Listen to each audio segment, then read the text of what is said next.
үтікпен күйдіріп тастады дейді. Халық чулап жатыр екен ғой, содан кейін басылды. 20 адам келіп ұра береді, тепкілей береді дейді.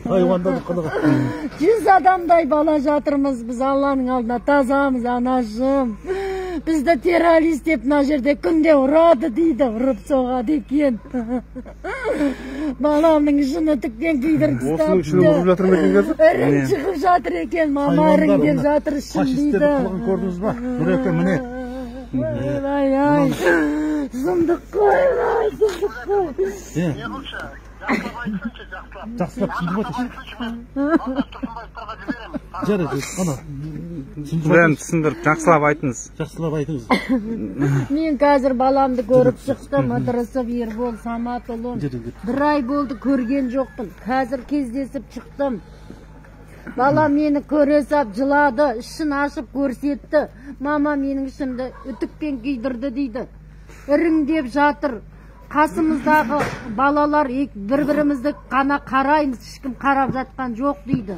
Хайуандар көрдіңіз. Сол қасында сотталған бір бала ішіме күнде вишневский тартып іріңін сорып алып жатыр. Мама дейді, дүрі боп-боз боп әппақ бүкетіпті, аса ештеңке айтпайды. Күнде 20 бала адамнан кеп тепкілеп ұрады бізді, террористсіңдер, лаңкессіңдер деп дейді. 8 жылға сотталасыңдар сендер деп күнде ұрып тепкілейді. Адвокатыңыз бар ма, адвокатыңыз? Соны айтыңыз, не деп айтқан адвокатты. Екен ғой, мама, халық чулағаннан кейін бізді міне 2-ақ күн болды ұрып соққан, тоқтатылды дейді. Күнде ұрып соғады екен балаларды, 100-дей бала жатыр екен. Ішін үтіктеп тұстапты, баламның іріңдеп жатыр екен, баламның іші. Не істейм, ай, не істейм. Міне осындай Нұржан. Асылыңыз айтыңыз. Смағұлова Мадина Қайратқызымның. Балаңыз аты? Балам Ербол Ыдырысов. Қай жерде? Талдықорғанда тұрам, осы Талдықорған ішінде. Балаңыздың аты кім? Ыдырысов Ербол Саматұлы.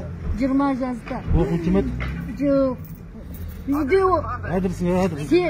Северный Западный район, Сыдықова 1. Көшеден алып кетті баламды, көшеден магазинге сүт әкеле қойшы балам деп жіберсем